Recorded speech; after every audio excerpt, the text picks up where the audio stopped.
deegaanka Soomaalida ayaa ka mid ah deegaanada dalka ee sida weyn u dhiirigeliyay sanadadii u dambeeyay ka faa'iideysiga kheyraadka diihin ee dhulka iyo wax soo saarka beeraha.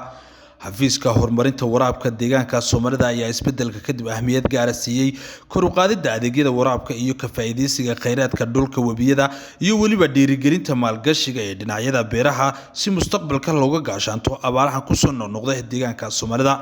xafiiska horumarinta waraabka deegaanka Soomaalida ayaa doorkiisa wada dadaalo lagu doonayo kor u qaadida wax soo saarka beeraha. kulan weynahan wacyigelinta iyo wada tashiga xafiiska horumarinta waraabka deegaanka Soomaalida iyo maalqabeennada deegaanka ayaana qayb ka ah dadaalada uu xafiisku ku doonayo kor u qaadida iyo waliba ka faa'iideysiga kheyraadka diihin ee dhulweynaha deegaanka Soomaalida sida uu sharaxayo wasiirka xafiiska horumarinta waraabka deegaanka Soomaalida mudane Maxamed Faatax Maxamed. wadanka waxaa jiro 12 biyo shub buu leeyahay tafaasas afar kamida biyo shubyadu wadanku leeyahay deegaanka Soomaalida ku taala city waa biyo shub Shabeelle waa biyo shub Webi Gannaale iyo Daawo Afdheer iyo Liibaan iyo Daawo area ku yaal waa biyo shub togan faafan ee seasonalka ee jarar iyo qorrax iyo soo marane waa biyo shub resource-gaan haysana aad u muhiim u yahay. waxaan isleenahay sanadadii hore wixii xoog lagu saaray dadka reer guuraaga aan dajinayna qorshaha laftiisu inuu qayb ahaan khalad ku jiray baan aaminsanahay. waxaan u jeesanaynaa dhulkan aan gacanta ku hayno oo tan ay bilow noo tahay. laba bari ka hor baan ka nimid Shabeelle goday qalaafa intaasaan marayna dhulka ku yaal projectiye meelay ku yaalaan baan eegaynay soo fiirinayn kumaan oo hektar baa ku yaala dhulka webiga labadiisa dhinac adeegyadii waraabka loogu talagalay 24 saac biyo socdo oo webiga ka soo baxayo oo galbeedka goday aan u baahanayn generator in lagu daaro ee biyuhu iska socdaan oo say u wareegayaan ee webiga ku noqonayaan ayaan ugu tagnay. waxaan rabnaa dhalinyaradu inay guntadaan ee shaqo abuur ka samaystaan. waxaan rabnaa inay gabdhaha ganacsatada qayb ahaan roolkooda ay qaataan. waxaan u baahanahay wacyigelinta bulshadeena reer guuraaga inaan ka wada qayb qaadano inay ahmiyad leedahay wax soo saarka in loo jeesto xoolaha way baabaayaan inayna xoolaha baabayn waxay ku xiran tahay inaan wax soo saar sameeyno bari calafka la siin lahaa aan meesha ka soo saarno. su'aasha ugu horreysa dadka isweydiinayaan dawladdu maxay qabanaysaa dawladdu maxay qabanaysaa intaana idinkeedan la hadlin city aan soo bandhigayno kulan inaan clear garayno oo dhulkii oo diyaar oo biyihii ku xiran yihiin oo dhulkii uu diyaarsan yahay oo qofkii beeran lahaa oo kaliya inuu yimaado ay u baahan tahay ayay dawladda gacanta ku haysaa. isbedelkii kadib kumaan oo dhul oo hektar oo city iyo Shabeelle u badan oo dad aan Soomaali ahayn intii license la siiyay bangiyada lacag kaga arursaday ayaan kaabinay ku kansalay. ma doonayna ganacsada asagu ujeedkiisu yahay bangi inuu dan ka qaatano ganacsade qorshe cad oo aan qiimeeyno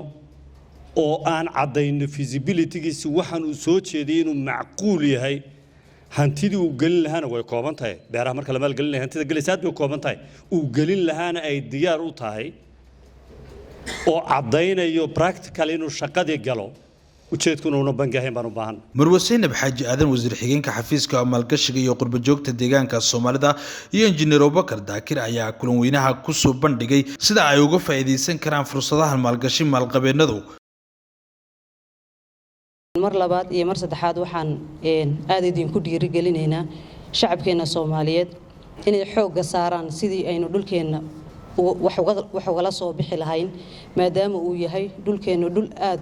ugu haboon wax soo saarkii beeraha oo nooc kastaba leh. kulay mashruucu si guud markaan ka hadalno dhul beerad dhan oo ilaa 8,000 oo hektar buu leeyahay 4,000 oo xaggan Harawa iyo 4,000 oo waxa weyn xagga shisha ah. ceelasha ceelkii البريقسي wuxuu soo saaraya 180 litir per second ayuu soo saaraya ceelkii marka 24 saac lagu dhifto ceelkii wuxuu soo saaraya 15,552 oo waxa weeyaan litir oo biyo soo saaraya waa biyo غير العادية وبيئة أذفر بدن وين دبعت مركا إنها يستوحى وي دلنيرو ياس أبابولي وحي سمينا يان وحلي ده هذا ama aabihii oo yara ganacsata ama dhul buu iibin 200 kun oo lacag urursan wuxuu sameeyay wax la yiraahdo beer buu beeran basal baan beer ka naqaanaa hadda laakiin wax badan oo kale jira inagu xoolo dhaqatan isaga badnayn baan filayaa waxay markaa dhacday beertii uu beertay maxaa ka qaadi jiray daad ba ka qaadi jiray mar labaad meesha lagu soo noqon jiray si guud markaa waxaan uga jeedaa in biyaha inta leeg haddii laga faa'iideysan lahaa 15 ilaa 20 kun oo litir per second haddii laga faa'iideysan lahaa biyahaas waxa weeyaan may keeneen dhibaatadaas oo dhan may keeneen qaarkood waxgaradka odayaal dhaqameedka iyo maalqabeennada kulankani ka qayb galay ayaa si weyn u bogaadiyay dadaalada uu xafiisku ugu jiro kor u qaadida wax soo saarka deegaanka iyagoo dhanka kalena u soo jeediyay talo bixino muhiim ah iyo weydiimo